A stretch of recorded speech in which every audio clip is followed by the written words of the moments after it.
It is Saturday, May 4th, 2024. It's about 8 o'clock in the morning. It's 67 degrees, super nice. Humid, grass is up past my knees in this new section. I gave them one-seventh of this row to graze in. And this is what they had. I moved them into this area. I gave them 3/14. I don't know if that means anything to you guys, but basically 1.5 of what I'm giving them right now. And this is what's left of that. Let's go ahead and do a manure check. Everybody likes to look at manure, right? It's my favorite part of the day. Look at that manure. That's good manure there. And there is a real dung beetle in there. I see 2 of them at least. Nope, 1. The rest are flies. I should mention yesterday I saw a huge dung beetle.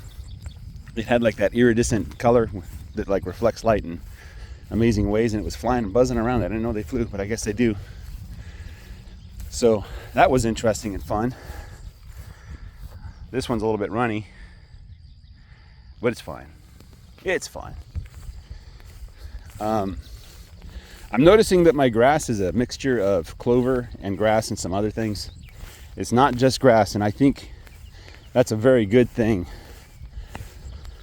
If I had some weeds that the cows didn't like to eat, like this dock, it looks like the cows just kind of skipped the dock right now, which is fine. I think the sheep will go for it. But if there was a weed that they wouldn't eat and they're leaving behind and grazing around it, there's the possibility of that weed kind of getting out of hand and taking over your field.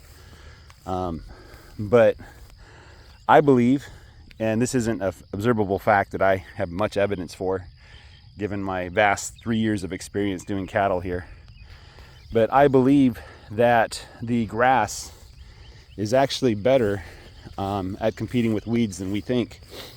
And if we just trim the grass to the right height when we move the cows through it, that the grass will be able to overtake the weeds eventually.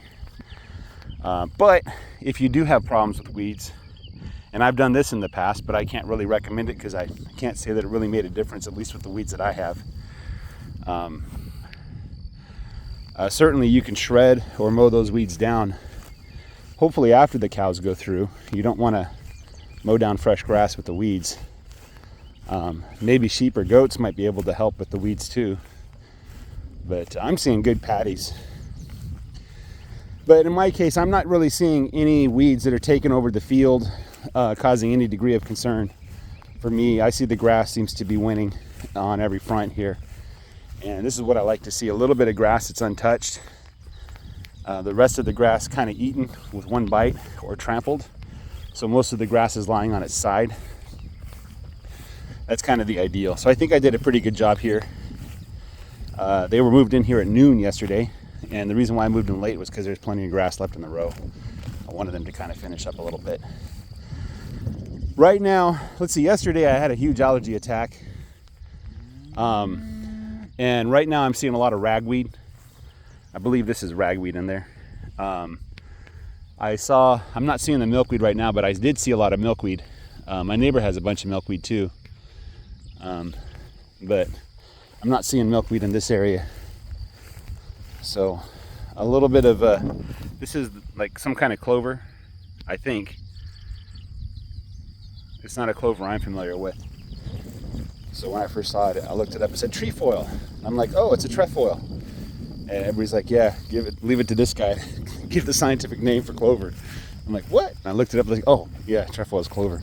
I didn't have good internet connection out there, so I couldn't look up the Wikipedia page. But I was looking at a certain kind of grass that I see everywhere. This stuff here. So that kind of looks like wheat. And wheat, barley, rye, not ryegrass. This is ryegrass. They look like this. They look pretty similar. I think this might be rye, just rye. So I have rye in this field. I don't think it's wheat, and I don't think it's barley, because it doesn't look quite the same. But there's practically an infinite varieties of each of those grains, those cereals. Those are some of the most important cereals throughout history, and even today in the modern world.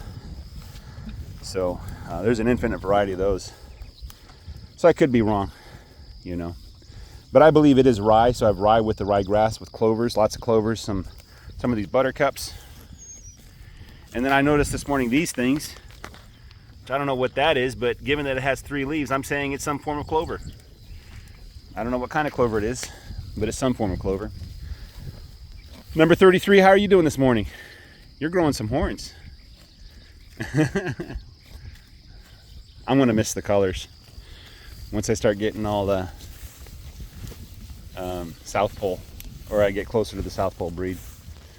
I'm gonna miss the colors, you know. Comet, she has a comet on her forehead. She is Yellow's calf, I believe. So what I'm looking now at is the condition of the cows.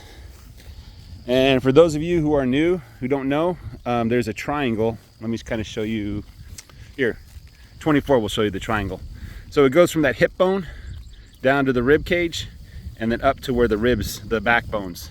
The backbones are kind of like T-shaped. That's where the T-bones come from. The T-bone steaks is the backbones. So that on the right side is kind of hollow, but I don't care about the right side because that's not what I'm looking at. I'm looking at the left side, and that tells me if they are filling up on food. And as you can see here, it's early in the morning, so they really haven't had a chance to eat too much. They're probably waiting for me to show up and move them first. But you can see that's not full, but it's definitely filling. This little lady here, I believe this is a first-year cow. So she was born, I think, back in 21 actually. And she gave me her first calf this year. Hers is filled in pretty well. If I try to find some more and look at them. All right, yeah, that one's filled in pretty good too. Her mom is a Charolais, so she's half Charolais. Charolais are French cows that grow big and they are white. And they are valuable. People like them. They pay a little bit more for white cows at the sale barn.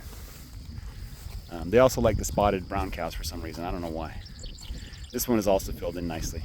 I think this is this is also one that was born in 2021. And this lady here, she's also filled in quite nicely. So I'm seeing the cows, they're eating plenty. I'm looking at their body condition, and I've been doing this for a while. So I can more quickly identify how the cow is doing. The signs that I'm looking at particularly is signs that they have fat on their body. And it's really easy to tell once you know what to look for. One of the most important things to look for is ribs. If you can see the ribs, they're skinny. That's not good. A little bit of ribs is okay. Too much ribs is not okay. You look at their back. If their back is flat from left to right, like look at that cow there. So from left to right, her back is pretty much flat. That's a good sign. If you see the ridge, and you can see this cow has a ridge, that means they're not as fat as they could be. They need to fill in some more. I'm looking also at their hip bones. If their hip bones poke out, if it's sharp and angular, like this cow over here, this is 24, she's always skinny.